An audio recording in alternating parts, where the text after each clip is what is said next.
If your Roku TV keeps shutting off by itself, going to a black screen, or entering sleep mode while you're still watching, you're not the only one dealing with this issue. Many users experience this problem, and most of the time it's caused by a small setting or device conflict. Before assuming something is wrong with the TV, there are a few simple fixes you can try. In this video, I'll walk you through step-by-step solutions to stop your Roku TV from turning off on its own. If the TV shuts off so quickly that you can't access the menu, start by checking the power connection. Look at the power cable on the back of the TV and the wall outlet to make sure nothing is loose. Even a slightly loose cable can cause sudden shutdowns. Also, make sure the TV is plugged directly into a wall outlet instead of a power strip or extension cord, since unstable power sources can trigger random power-offs. Next, check the remote control. A stuck or faulty power button can repeatedly send the power signal to the TV. Remove the batteries from the remote and watch the TV for a few minutes. If the shutdown problem stops, then the remote is likely causing it. Cleaning the buttons or replacing the batteries can solve the issue. Another quick thing to test is external devices. Unplug every HDMI and USB device connected to the TV, including consoles, streaming devices, or sound systems. Turn the TV on with nothing connected and see if it stays on normally. If the problem disappears, one of those devices may be sending power commands to the TV. After that, try a soft power cycle. Turn the TV off and unplug it completely from the wall. While it is unplugged, hold the power button on the remote for about 30 seconds. If your TV has a physical power button, hold that for 30 seconds as well. Then plug the TV back in and turn it on to check if the issue is resolved. You can also run a simple isolation test. Leave the TV on without connecting it to Wi-Fi and without any external devices attached. Let it sit idle for a while and see if it shuts off again. This helps confirm whether the issue is coming from the TV itself or from something connected to it. If the TV stays on long enough to access the settings, start by restarting the system. Go to Settings, then System, then Power,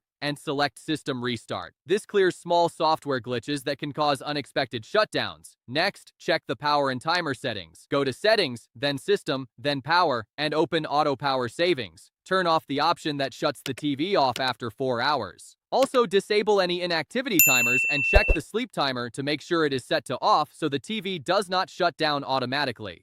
Now check the bandwidth saver feature. This setting can power the TV down after a period of inactivity. Go to Settings, then Network, then Bandwidth Saver, and turn it off. Another thing to review is the screensaver. Sometimes the screensaver turns the display completely black, which can look like the TV powered off. Go to Settings, then Theme, then Screensaver, and either change it or disable the start timer. You should also look for options like Fast TV Start or Fast TV Streaming. On some models, this feature can cause unexpected power behavior. If you see it in the settings, turn it off and test the TV again. Next, check HDMI device control. Some HDMI devices like consoles, streaming boxes, or soundbars can control the TV's power state. Go to Settings, then System, then Control Other Devices, and disable that option. Then test the TV again with HDMI devices disconnected. It's also important to check for a software update. Go to Settings, then System Update, and select Check Now. If an update is available, install it and restart the TV afterward. If none of these steps solve the problem, the final option is a factory reset. This should only be used if everything else fails because it removes apps, settings, and saved information. Go to Settings, then System, then Advanced System Settings, and select Factory Reset. After the reset, set the TV up again and test if it stays on properly. That's it for this video on fixing a Roku TV that keeps turning off by itself. By following these steps, you've now checked the most common causes of random shutdowns. If this video helped you, give it a thumbs up and subscribe for more simple and helpful tech fixes. And if one of these steps worked for you or you're still facing the issue, let me know in the comments below. Thanks for watching, and I'll see you in the next one.